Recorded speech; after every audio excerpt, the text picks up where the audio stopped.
और इस बीच एक बड़ी खबर यह है कि ईरान पर अमेरिकी राष्ट्रपति डोनाल्ड ट्रंप ने सवाल उठाए हैं, लेकिन सवाल अपने ही खुफिया विभाग पर सवाल उठाए हैं। ये बहुत बड़ी खबर है। अमेरिकी राष्ट्रपति डोनाल्ड ट्रंप जो कल तक कहते थे कि बहुत जल्द कुछ बड़ा होगा, वो अब अपने खुफिया विभाग को ही घेर रहे हैं। ईरान के एटमी हथियार पर हमारे खुफिया विभाग गलत है, डोनाल्ड ट्रंप ने कहा।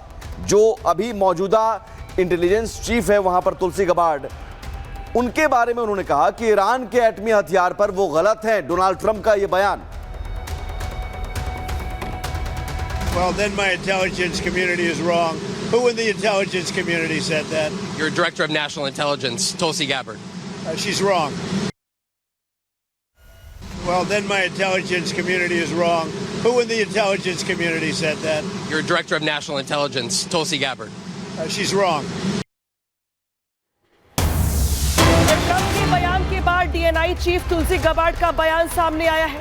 मेरे बयान को गलत तरीके से दिखाया गया, तुलसी गबार्ड कह रही हैं। अमेरिकी राष्ट्रीय खुफिया विभाग की डायरेक्टर तुलसी गबार्ड ने कहा कि अमेरिका के पास इस बात की पुख्ता जानकारी है कि ईरान परमाणु हथियार बनाने से हफ्ते या एक महीने ही दूर था। तो देखिए, तुलसी गबार्ड कुछ और कह रही है, डोनाल्ड ट्रंप कुछ और कह रहे हैं। तुलसी गबार्ड ये कह रही हैं कि मेरे बयान को गलत तरीके से दिखाया गया। अमेरिका को इस बात की खुफिया जानकारी थी कि ईरान परमाणु हथियार बनाने के बहुत करीब है, कुछ ही महीने करीब है। तुलसी गबार्ड ये कह रही हैं। हालांकि डोनाल्ड ट्रंप ये कह रही कि वो गलत है। उधर गबार्ड कह रही हैं कि हमें खुफिया जानकारी है, हालांकि मेरे बयान को गलत तरीके से दिखाया गया। तो ईरान के परमाणु संयंत्र को लेकर, परमाणु साइट्स को लेकर के डोनाल्ड ट्रंप के बयान अलग है, तुलसी गबार्ड के बयान अलग है। ट्रंप के बयान के बाद तुलसी गबार्ड का बयान सामने आ गया है। उनकी ओर से सफाई दी गई है और कहा गया कि मेरे बयान को गलत तरीके से दिखाया गया। और इस बीच एक और बड़ी खबर, अमेरिका से बातचीत को लेकर ईरान का बयान। अमेरिका पर विश्वास कैसे करें, ये बड़ा बयान है। बातचीत से पहले इजराइल हमला पहले बंद करे, तब बातचीत को लेकर कोई बात होगी। लेकिन अमेरिका विश्वास लायक नहीं है। ईरान का कहना है कि हम अमेरिका पर विश्वास कैसे करें। एक के बाद एक हमले हो रहे हैं और साथ ही साथ डायलॉग और बयान भी आ रहे हैं। बयान ईरान की तरफ से आया है, जो अमेरिका बार बार दबाव डाल रहा है कि बातचीत कर लो, डायलॉग से समस्या का समाधान हो जाएगा। तो ईरान का कहना है कि बातचीत तो हम करें, लेकिन पहले इजराइल हमला बंद करेगा, और बातचीत हम करें भी तो कैसे। अमेरिका विश्वास लायक नहीं है, अमेरिका पर हम विश्वास कैसे करें। एक के बाद एक ऐसे बयान भी आ रहे हैं जो इस पूरे महायुद्ध का रुख अलग अलग दिशा में मोड़ता हुआ नजर आ रहा है। और हमारे साथ ग्रुप कैप्टन यूके देवनाथ जी हैं स्टूडियो में। सर, पहले इस बयान को, ईरान के बयान को, और उससे पहले डोनाल्ड ट्रंप के बयान को, दोनों पर रिएक्शन। डोनाल्ड ट्रंप का बयान, अपने ही खुफिया विभाग पर सवाल, और वो तुलसी गबार्ड के बारे में वो कहते हुए कि वो झूठ बोल रही है। बड़ी ही हास्यास्पद बात है, एक देश के राष्ट्रपति और नेशनल इंटेलिजेंस चीफ के बीच में इतना मतभेद होगा। ये तो हम सोचते थे छोटे मोटे देशों में, पिछड़े देशों में, गरीब देशों में या डिक्टेटरशिप में होता है।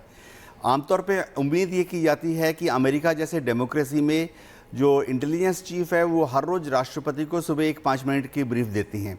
इसी तरह से हर रोज़ शाम को 5 बजे राष्ट्रपति घर में जाने के पहले इंटेलिजेंस चीफ को बता देते हैं कि अगले दिन से उनको क्या क्या जानकारी चाहिए।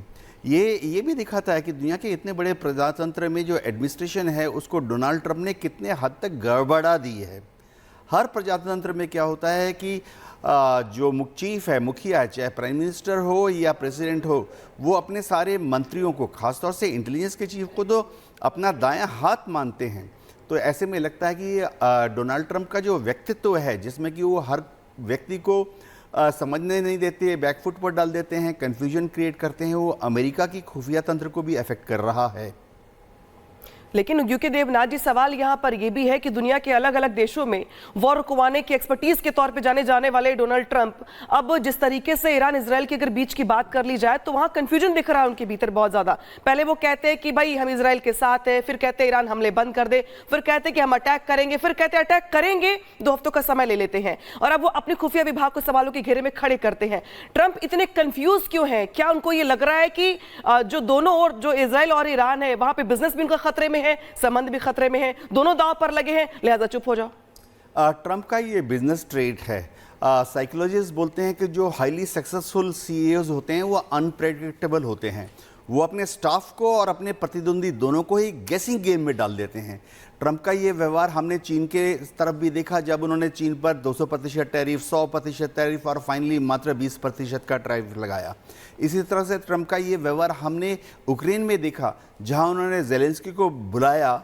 हमने सबने सोचा कि शायद ज़ेलेंस्की को शाबाशी देंगे, लेकिन उन्होंने एक कप चाय पिला के उसको डांट के वापस यूक्रेन भेज दिया। अब वो इसी तरह का व्यवहार ईरान की तरफ भी दिखा रहे हैं। उनको मालूम है कि ईरान को बैकफुट में डालने के लिए ईरान को कंफ्यूज करना है। उन्होंने तो नेतन्याहू को भी कंफ्यूज कर दिया। आज की तारीख में नेतन्याहू जो हैं वो भी ट्रंप से भिड़े हुए हैं, क्योंकि नेतन्याहू ने ऐसा बयान दिया है कि अगर ट्रंप मेरे साथ नहीं है तो हमको ट्रंप की ज़रूरत नहीं है, हम अपनी लड़ाई खुद लड़ लेंगे।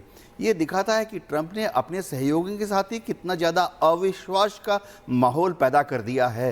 और बिल्कुल, और यही वजह है कि ईरान भी कह रहा है कि साहब हम अमेरिका पर विश्वास करें तो कैसे करें। इस बीच एक बड़ी खबर आ रही है, यरूशलेम में इंटरसेप्ट की गई है ईरान की मिसाइल। एयर डिफेंस सिस्टम ने ईरान की मिसाइल तबाह की है। तो एक तरफ तो ये डायलॉग और जो बयानबाजी है उसमें बहुत सारे कंफ्यूजन की स्थिति, लेकिन अपनी रफ्तार से युद्ध लगातार जारी है। मिसाइल अटैक एक के बाद एक, और यरूशलेम में इंटरसेप्ट की गई है मिसाइल। एयर डिफेंस सिस्टम ने ईरान की मिसाइल तबाह की। हालांकि कई मिसाइलें अटैक सक्सेसफुल भी रहे और एयर डिफेंस सिस्टम वहां नाकाम भी रहा। ग्रुप कैप्टन यूके देवनाथ जी हैं। देवनाथ जी, ये मिसाइल अटैक लगातार जारी है।